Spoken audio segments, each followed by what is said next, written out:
Trump صاحب نے جو دھمکی دی تھی کہ سویلائزیشن اور اریجر ہو جائے گا، اس کا بہت یعنی کہ خوفناک مطلب تھا.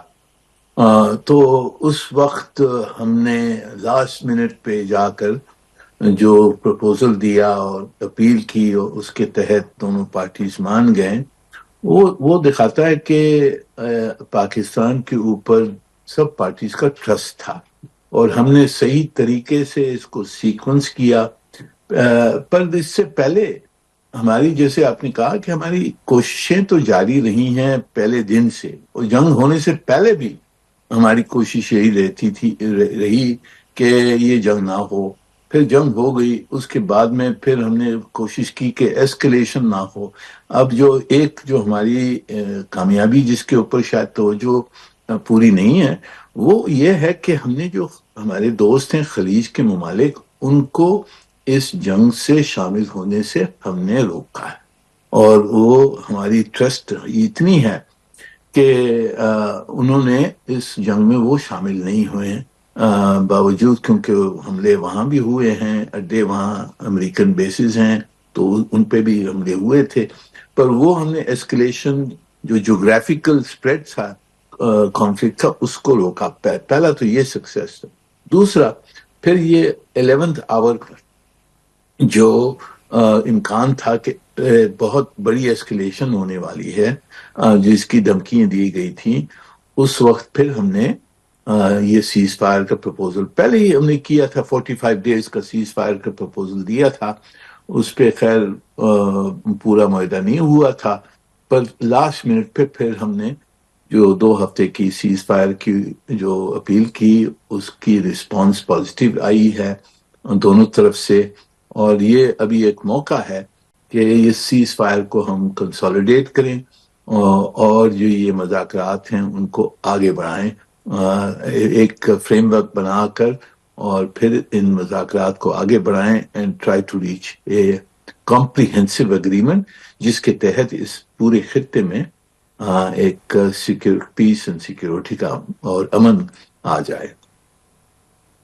جی تو نائلہ، جو اس وقت ماحول ہے پورا جو سیاق و سباق اگر آپ لیں، if you look at the ground realities، تو ظاہر ہے یہ بھی ہم بتاتے چلیں کہ ناظرین بہت ہی سنبھل کے اس پروسیس پر حکومت جو ہے اس فوکس کیے ہوئے ہے. کوئی خبر نہیں باہر دی جا رہی، اور بہت اچھی بات ہے کہ اگر پروسیس کو سکسیسفل ہونا ہے تو آپ چھوٹی چھوٹی خبریں جو مس انڈرسٹینڈنگ کریٹ کر سکتی ہیں بالکل نہیں دی اور نہ دینی چاہیے تھی.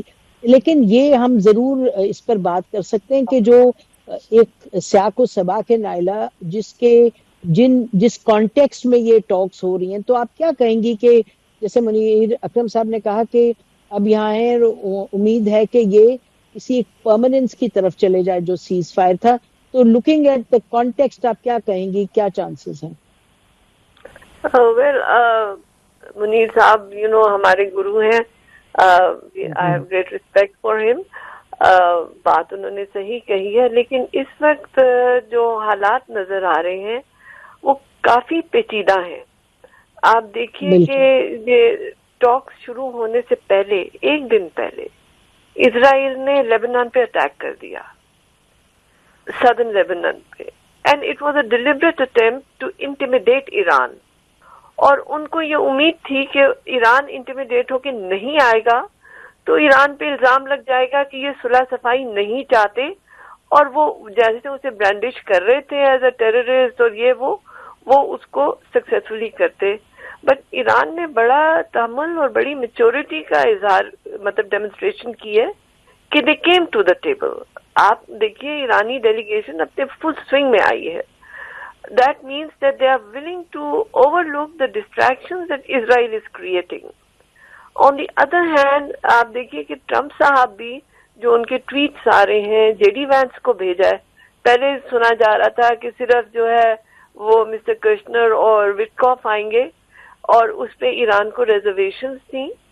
تو جے ڈی وینس آئے ہیں, which is also a very positive message from the American side کہ they are serious about some kind of understanding between the two sides. I would not use the word agreement, because it's rather premature. لیکن اگر آپ ان کے جو نکات 15 نکات دیکھیے، 10 نکات جو ایران نے بھیجے تھے اس پہ تو ایکسیپٹنس ہوئی تھی، تو یہ ٹاک کا سلسلہ چلا. لیکن اب جو ہے ایران کے جو کنسرنز ہیں، ایک تو یہ کہ وہ سیز فائر نہیں چاہتے، وہ جنگ بندی چاہتے ہیں. بیکاز ان کو پچھلے سال جو 12 دن کی جنگ ہوئی تھی اس میں جو سیز فائر ہوا تھا اس سے یہ امید تھی کہ دس وڈ ہیو اینڈڈ. لیکن جب اب دوبارہ حملہ ہوا ہے تو وہ اس سے محتاط ہو گئے ہیں، وہ سیز فائر نہیں چاہتے، وہ جنگ بندی چاہتے ہیں. جبکہ اسرائیل جس میں ایپیٹائٹ نہیں ہے مار کھانے کی، 73 کے بعد اب تک اس کو اتنی پٹائی نہیں ہوئی جتنی اب ہوئی ہے. سو اب وہ ریکوپریٹ کرنے کے لیے they need some time. And of course president Trump also is not interested in wars, he is more into economy and economic relations. آپ سننے میں آ رہا ہے کہ وہ چائنا بھی جانا چاہ رہے ہیں. تو he is really changing the dynamics of American politics also. تو اگر اس سیاق و سباق کی اگر آپ بات کرتے ہیں تو there are positive indicators, but having said that the spoiler role is unpredictable. اور اس کو آپ اس وقت one would not like to indulge in any kind of قیاس آرائی، کیونکہ اس وقت ٹاک شروع ہو رہی ہیں and we don't need to give any ideas on that. لیکن it seems to me کہ this would be the basic platform to start talk, and perhaps they will need another session to really go into the tangibles. But it remains to be seen کہ اب ہو سکتا ہے کوئی ایسا مارکا ہو جائے کہ وہ ادھر ہی ساری باتیں سالو کر لیں. It's possible, but knowing how India is playing its cards and how Israel is playing its cards, the spoilers are really very dangerous. جی، اسپوائلرز آر ڈینجرس. میرا خیال ہے تو آپ یہ بھی کہہ رہی ہیں جو منیر اکرم صاحب نے کہا کہ آپ کہہ رہی چانسز ہیں but you are seeing the risks are there. Munir صاحب یہ بتائیے گا کہ اس وقت ایک تو یہ بات ہوتی ہے کہ امریکہ نے پہلے بھی اس طرح کیا، 2 مرتبہ ایک نیگوسیشنز کو کافی آگے لے جا کے اٹیک کیا. کیا یہ درست ہوگا کہنا کہ اس مرتبہ تھوڑا سا فرق یہ ہے کہ 40 روز تک امریکہ نے جنگ کی جارحیت کی ایران کے خلاف؟ In a sense America used everything that was at its disposal militarily. Bases بھی استعمال کی، اسلحہ بھی استعمال کیا، بمباری بھی کی، ہر چیز کی، بچوں کو بھی مار دیا، سویلین ٹارگٹس پر بھی اٹیک کیا، اور Israel was in too with it. ایک تو یہ، دوسرا یہ کہ ایران امریکہ میں سوال یہ ہے کہ کیا جو زائنسٹ لابی ہے کیا یہ پچھلے 2 سال میں کچھ کمزور نہیں پڑی اتنی کہ ٹرمپ بغیر ڈرے ہوئے اسرائیل کے ہاتھوں ٹوٹلی بلیک میل نہ ہو؟ کچھ لوگ کہتے ہیں جو ایپسٹین فائلز ہیں اس کے نتیجے میں وہ ذرا زیادہ بلیک میل ہو سکتے ہیں. لیکن یہ 2 معاملات دیکھ کے آپ کیا کہیں گے کہ چانسز بہتر ہیں کہ یہ جو سیز فائر ہے یہ پرماننس کی طرف جائے؟ جی میرے خیال میں چانسز ہیں، کیونکہ اب جیسے آپ نے کہا امریکہ نے پوری کوشش کی، رجیم چینج کی کوشش کی، اور ان کا خیال تھا کہ ہم ایران کو اتنی زور سے حملہ کیا ہے تو وہ کہاں نہ کہاں جا کے کیپیچولیٹ کر جائیں گے، سرنڈر کر جائیں گے. پر وہ نہیں ہوا. ایرانی حکومت سروائیو کی، رجیم چینج کوئی نہیں ہوئی ہے. ان کی میسائل کی قوت جو ڈسٹروائے کرنا چاہتے تھے وہ ختم نہیں ہوئی ہے.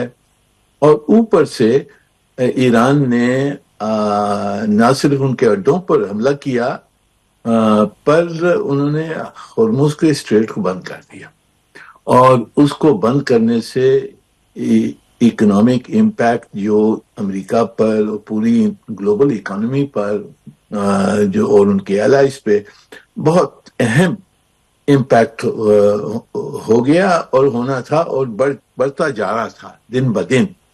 تو اس لیے میرے خیال میں انہوں نے یہ فیصلہ کیا کہ جی یہ مذاکرات ہم اس میں شامل ہوں اور کچھ اور طریقہ ڈھونڈیں اس جنگ کو روکنے کے لیے، اور ایران کی کوئی باتیں جو ہیں وہ اس پہ ہم توجہ دینے کے لیے تیار ہیں۔ تو میرے خیال میں امکان تو موٹیویشن دونوں طرف کی ہے کہ ایک معاہدہ ہو جائے، جیسے ایران چاہتا ہے کہ پرماننٹ معاہدہ ہو جائے، پر پرماننٹ معاہدہ ایک دم سے تو نہیں ہوتا ہے۔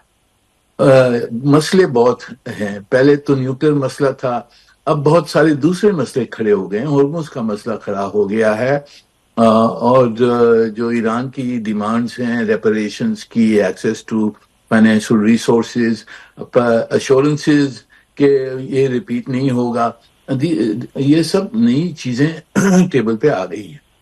میرے خیال میں اس وقت یہ ہمارے لیے جو کامیابی یہ ہوگی کہ اگر ہم جو سیز فائر ہے اس کو کنسولیڈیٹ کر لیں، اس کو ایکسٹینڈ کروائیں، یعنی کہ 2 ہفتے کا نہیں، اس کو 50-60 دن ایکسٹینڈ کرائیں، جیسے پہلے بھی پرائم منسٹر کی جو پروپوزل تھی 45 ڈیز کی تھی، تو اب اس کو ایکسٹینڈ کروائیں، اور ایک فریم ورک یا پلیٹ فارم پہ کوئی اگریمنٹ ہو کہ یہ مذاکرات آگے کیسے جاری رہیں گے۔ ایک آئی تھنک دیٹ یہ بہت ضروری ہے کہ یہ مذاکرات جاری رہیں، کیونکہ 2 دن میں پورے کمپریہنسو معاہدہ تو نہیں ہو سکتا ہے۔ تو ہم نے پہلا یہ لیبنان کا مسئلہ، ہرمز کا مسئلہ، یہ 2 مسئلے ہیں جس کو ریزالو کرنا ہوگا یہاں، اور پھر سیز فائر کو کنسولیڈیٹ کر کے ایکسٹینڈ کر کے اور ایک فارمیٹ بنانا ہوگا جس کے تحت یہ مذاکرات آگے چلتے رہیں جب تک کہ یہ اگریمنٹ نہیں ہو۔ تو یہ میرے خیال میں کچھ آبجیکٹیوز مجھے نظر آتی ہیں کہ جو ہم حاصل کر سکتے ہیں اسلام آباد میں۔ اچھا، انٹرسٹنگ۔ تو آپ کہہ رہے ہیں یہ ریکوائرمنٹس ہیں اور آپ you are positive on that also. تو ہم ناظرین بریک لیتے ہیں، پھر واپس اپنے پینلسٹ کے پاس آئیں گے، پھر ہم ایمبیسڈر نائلہ چوہان صاحبہ سے ذرا اس پر اور تفصیل میں بات کریں گے۔ ہمارے ساتھ رہیے گا، اسٹے ود اس۔